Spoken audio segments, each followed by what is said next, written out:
Comenzamos entonces, reanudamos la sesión con la segunda mesa, dedicada en este caso a los agentes. Vamos a escuchar cuatro ponencias, cuatro intervenciones sobre los agentes comerciales, sobre compañías, las compañías burgalesas, banqueros, sobre trayectorias y sobre actividades comerciales. Y aunque, como yo le decía a Miguel Ángel, pensaba que era una cuestión solamente de aduanas, parece que también son agentes, o sea, sobre los asentistas en este caso. Entonces, sin más, porque yo soy bastante parca en palabras, pues pasamos a escuchar a Rafael Pérez García con la ponencia Compañías burgalesas en Sevilla para el comercio con las Indias, 1510-1560. Bueno, quería comenzar agradeciendo a los organizadores de este coloquio, especialmente a Juan José y a Jaime, la invitación para participar en este segundo coloquio, igual que en el primer coloquio el año pasado, en unas temáticas que me son pues muy queridas, muy cercanas, en las que llevo trabajando ya un cierto tiempo, en colaboración con el profesor Fernández Chávez, que va a hablar después mía. Y el título de la presentación que voy a hacer ahora es Compañías burgalesas en Sevilla para el comercio con las Indias, y se corresponde con una derivación de un tema de investigación más amplio, que es el del comercio de esclavos, el de las tratas de esclavos en el Atlántico en el siglo XVI. Pero tema sobre el que se ha escrito muchísimo, sobre el que se han hecho muchos trabajos, pero acerca del que ya tenemos una primera conclusión, y es que no se puede estudiar, como se ha hecho habitualmente y con mucha frecuencia, el comercio de esclavos sin atender a otros comercios, a otras tratas, y sin atender a los distintos grupos que protagonizan ese tráfico de esclavos. Y uno de esos grandes grupos económicos son los hombres de negocio burgaleses, que se establecen en Sevilla y que han sido objeto de algún trabajo monográfico, como el de Natalia Palenzuela, que llega hasta principios del siglo XVI, y han sido tratados más o menos en distintos estudios, pero sobre los que carecemos realmente de un estudio completo y sistemático. Teniendo en cuenta la importancia de la ciudad, teniendo en cuenta la importancia de los hombres de negocio burgaleses en la Europa y en el Atlántico del siglo XVI, está más que justificado el tema este subtema de investigación sobre los burgaleses, sobre la colonia burgalesa en Sevilla en el XVI, sobre la que, insisto, se sabe poco, por más que las grandes pinceladas de su función como intermediarios y como conectores de productos textiles del norte de Europa, productos de Italia, Indias, a través de Sevilla, Lisboa, esté dibujada, insisto, con pinceladas gruesas, pero desconocemos realmente cómo se organizaban esos negocios, cuál era el volumen, cuáles eran los engranajes de esos negocios, quiénes eran, muchas veces. Por eso, en esta presentación me voy a centrar en una cuestión concreta.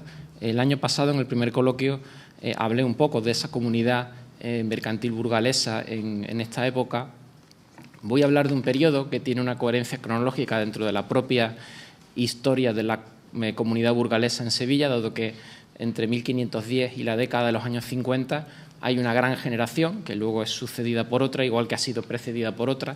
Por lo tanto, es un periodo coherente dentro de la historia, tanto de la evolución del comercio con Indias a través de Sevilla como del de la propia comunidad burgalesa.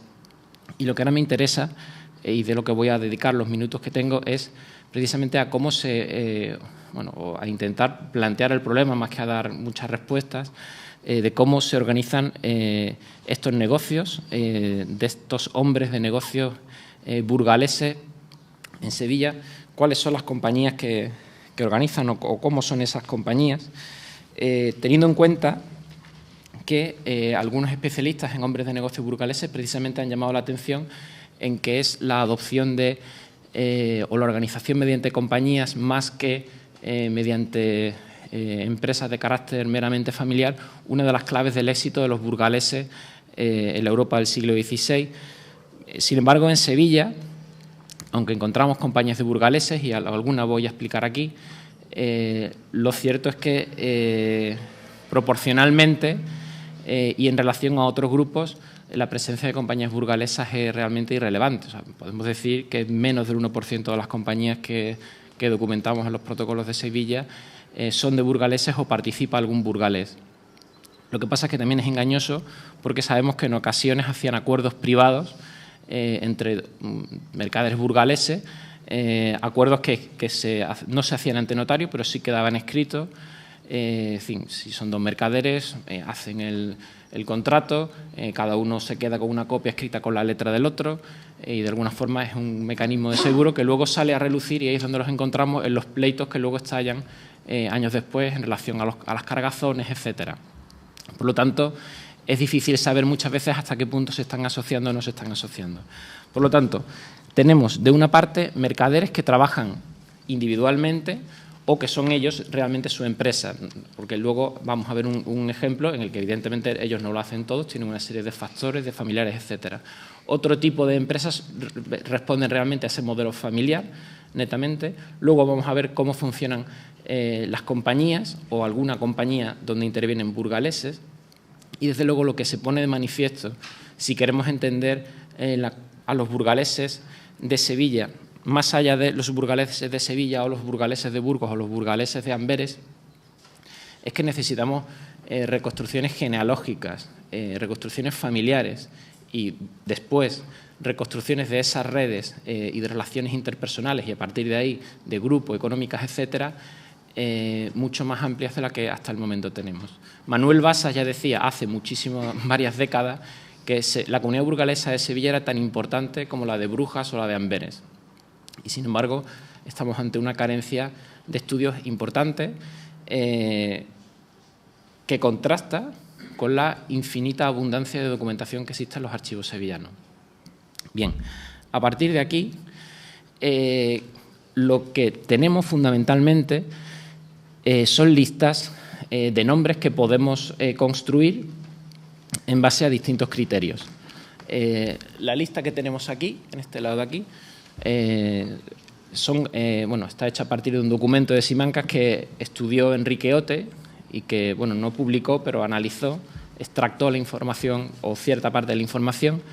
Tenemos una lista de burgaleses que actúan en Andalucía Occidental, entre Sevilla y Sanlúcar, en 1509, una fecha temprana, como cargadores a India.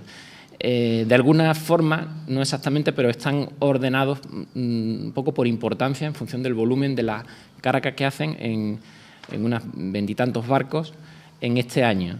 Y tenemos ya algunos de los individuos y familias que luego van a ser importantes dentro de la comunidad burgalesa, como los Isla, que es una familia burgalesa que se sienta en la ciudad con mucho éxito, que, en fin, detentará cargos civiles, eclesiásticos, etcétera, comercia con Flandes, Burgos, Sevilla, América.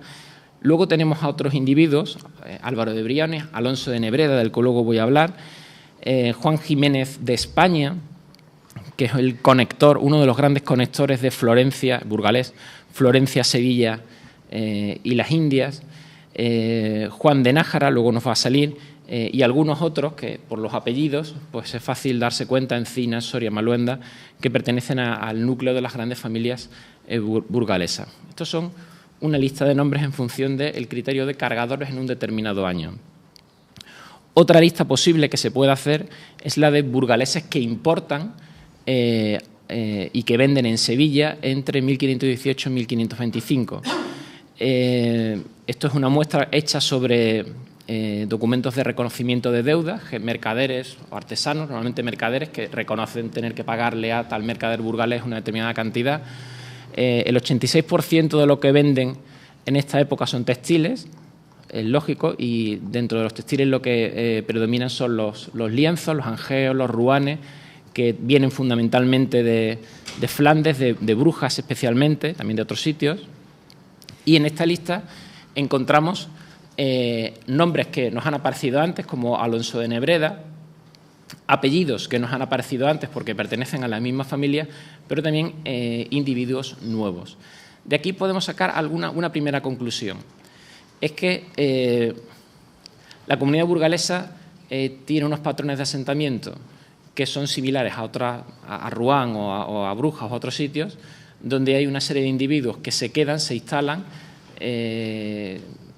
y se introducen en la sociedad local mediante una serie de mecanismos, pero luego hay otra serie de individuos flotantes que están unos meses, que están un año o que están durante algunos años, que van, se vienen. Hay una enorme movilidad y una gran rapidez en los movimientos de esta comunidad, pero criterios diferentes que podamos utilizar para agrupar y para detectar determinadas actividades, como es la importación a Sevilla o la exportación a las Indias, nos están también ofreciendo nóminas diferentes de burgaleses. Otro criterio sería, y he puesto estas estrellas amarillas horrendas, pensando a las 4 de la tarde, aquellos individuos que van a asentarse en la ciudad y cuyos descendientes incluso quedarán durante décadas en la ciudad o para siempre en la ciudad, y son realmente la comunidad burgalesa de Sevilla o los representantes más importantes de esta comunidad, como Juan de Escalante y su socio Pedro de Santiago, que vendían la mitad de todo lo que vendían los burgaleses en Sevilla en los años 20 y principios de los 30, lo vendían estos dos, unos comerciantes. Luego hablaremos de una compañía de Juan de Escalante. Alonso de Nebreda, Francisco de la Corona, que será jurado, Diego Díaz, Melchor de Carrión, otro gran comerciante con India, etcétera. Luego, insisto, tenemos una comunidad con estas variantes, con estas facetas, con estas características, pero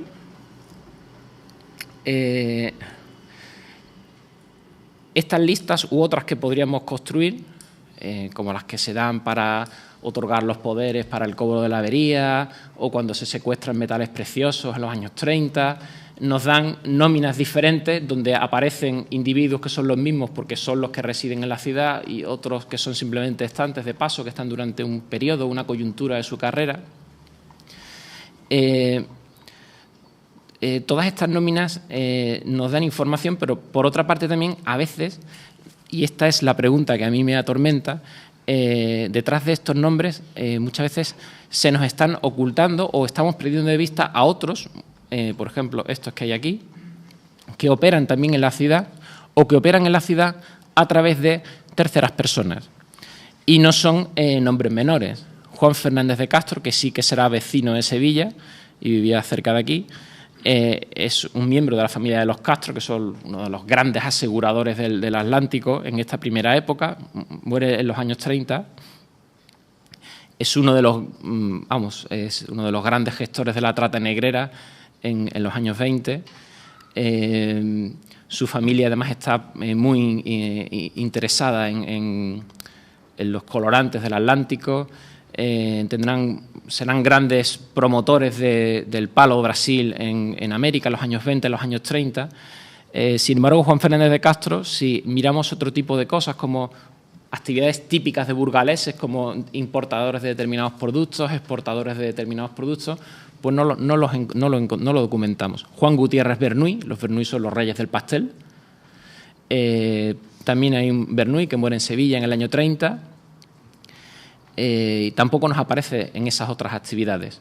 O el importantísimo Cristóbal de Haro, que es el gran promotor de la búsqueda de la ruta de las especias navegando hacia Occidente, ya antes de Magallanes y luego después con Magallanes, que pasa por Sevilla puntualmente, en torno a 1521, en ese ámbito un poquito antes, un poquito después, por toda esta cuestión, que luego se encargará de la Casa de las Especias de La Coruña, pero que conocemos su actividad con Sevilla de una forma muy pequeña, casi imperceptible, pero hay uno de los grandes burgaleses de Sevilla, que es ese Diego Díaz, cuyo nombre además es muy fácil que pase desapercibido, que es su hombre en la ciudad. Y por lo tanto Cristóbal de Haro, son los Haro burgaleses de Amberes, son poderosísimos, riquísimos, evidentemente actúa en Sevilla a través de aquí. Otros grandes tienen sus factores, lógicamente. Este Juan de Nájara nos aparecía al principio como cargador a Indias, es el factor de los pardos. Pero esto es algo que se declara expresamente. Pero es que el problema es que encontramos a grandes familias como los Maluenda o los Astudillo que actúan a través de testaferros. Y esto lo sabemos porque encontramos documento notarial donde el testaferro dice, cuidado, en todos esos 200 deudas que yo voy a cobrar a 200 mercaderes de Sevilla, aunque dice que todo es mío y que me lo van a pagar a mí, y aunque yo he firmado, en realidad todo es de estos otros. Por lo tanto, lo que quiero decir es que queda mucho, y esto es un trabajo que tenemos que hacer, para reconstruir verdaderamente la malla de negocios y el significado de estas comunidades más allá de listas y más allá de actividades concretas. Tenemos que reconstruir esta estructura empresarial y estas relaciones de dependencia mucho más allá de lo que es evidente y de lo que es inmediato.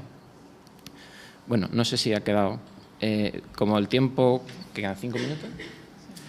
Bueno, como el tiempo es escaso, bueno, quería solamente poner, esto es un ejemplo de, bueno, de típicas cargazones a Indias que hace Alonso de Nebreda, este burgalés tan importante en Sevilla.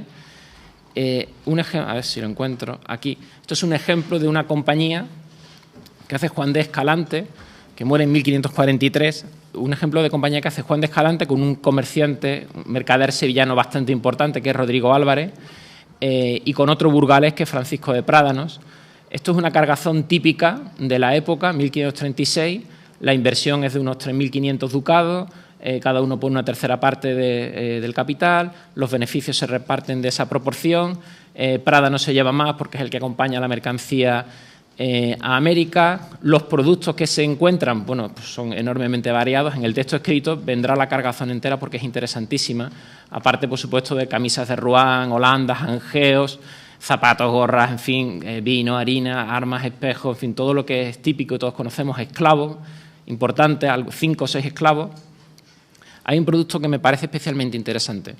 Juan de Escalante, yo decía antes que en la década de los 20 y hasta 1535 por lo menos, porque lo tengo perfectamente documentado, y después estoy seguro que también hasta que se muere, pero me falta todavía. Juan de Escalante es el principal, pero principal además de forma masiva, importador de lienzos, sobre todo de lienzos, aunque también de paños, de lienzos a Sevilla, gran parte de los cuales se consumen en Sevilla y en Andalucía, porque su red de redistribución llega hasta la Andalucía interior, y otra parte los mercaderes sevillanos a su vez reexportan a América. Bien, uno de los productos que esta compañía ya ha cargado en 1536 para mandar a las Indias son lienzos finos de Calicut, que se han comprado en Lisboa.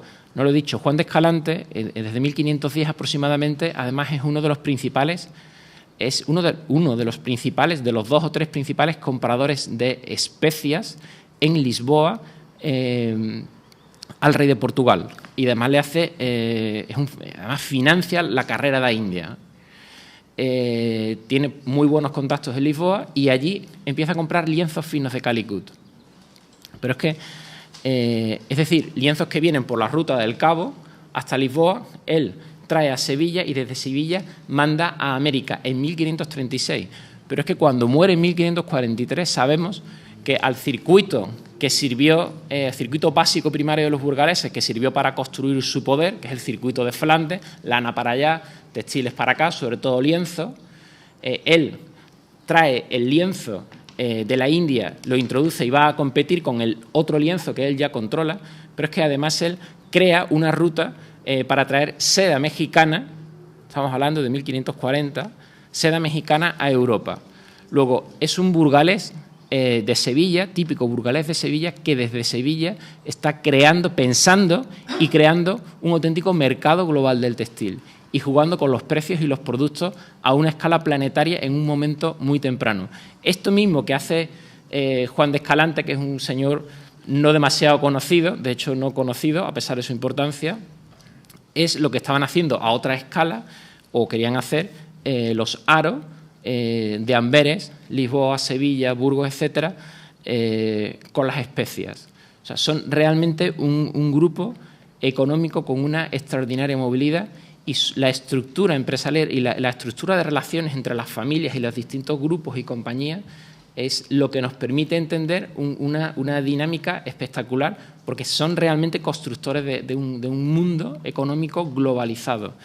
Bueno, como no tengo más tiempo, ¿verdad?, me voy a ir. Solamente un ejemplo: Alonso de Nebreda, que muere en a fines de 1546, vivía en la calle Placentines, aquí cerquita, es decir, se bajaba de la cama, recorría unos metros y ya estaba en las gradas para hacer sus negocios. Alonso de Nebreda es un ejemplo de gran mercader burgalés instalado aquí, aunque no procede de una familia importante en absoluto.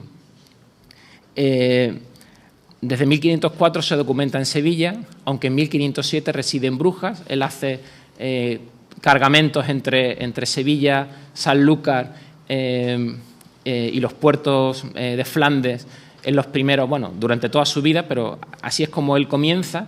Luego, a partir de 1508, ya se asienta definitivamente en Sevilla y desde aquí es donde va a dirigir sus negocios. Por supuesto, un negocio siempre es la importación de textil, lienzo fundamentalmente, a Sevilla. Ese es el negocio primario básico, pero luego él carga aceite para los Países Bajos y además lo hace con regularidad, igual que con regularidad anual, va mandando cargazones a las Indias, a las Indias, como las que aparecían antes. ¿Cuál es su red de funcionamiento a pesar de su riqueza? En 1530 le van a mandar 8.000 pesos de oro desde México. Está mal, 8.000 pesos de oro me vendrían a mí muy bien. Su red, sin embargo, de funcionamiento es muy básica. Está casado con Beatriz de Villegas, que es hija de Sancho de los Ríos y Beatriz de Villegas. Los Villegas están asentados también en Brujas, igual que los Nebreda han tenido contactos en Brujas, aunque hay un momento en que los pierdo y no sé realmente quiénes son sus contactos más allá, por más que la relación económica se continúa, aunque a veces puede perderse un contacto directo, porque Alonso de Nebreda lo que acaba haciendo es comprarle los textiles precisamente a Juan de Escalante, el que veíamos antes. Y luego tiene una red mínima, un personal mínimo, pero de una tremenda eficacia en América. La otra gran parte de la compañía, si lo podemos llamar así, es su hermano Hernando de Nebreda, que desde 1512 hasta que se muere en el 36 está en Santo Domingo. Cuando se muere su hermano, mandará a su primo, Antonio Meléndez. Luego tiene a sus cuñados, Juan de Rivas y Sancho de Carrión, que están casados con hermanas suyas, y a Juan de los Ríos, que es el hermano de su mujer, Beatriz de Villegas. Tanto Juan de los Ríos como su suegro Sancho de los Ríos siempre, bueno, aunque viene a Sevilla en alguna ocasión, está en Burgos, todos ellos son también cargadores a Indias. Los cuñados son fundamentales. Luego tiene algún criado como Alonso de Burgos, que acompaña barcos a Flandes y a Indias, y luego tiene socios con los que forma compañías. Aquí sí. ¿Y con quién forma compañías? Pues, para empezar, con burgaleses tan importantes como Hernando de Castro, otro de esos Castro de antes. Y comercia con todos esos espacios que aparecen ahí. Me voy ya. Solamente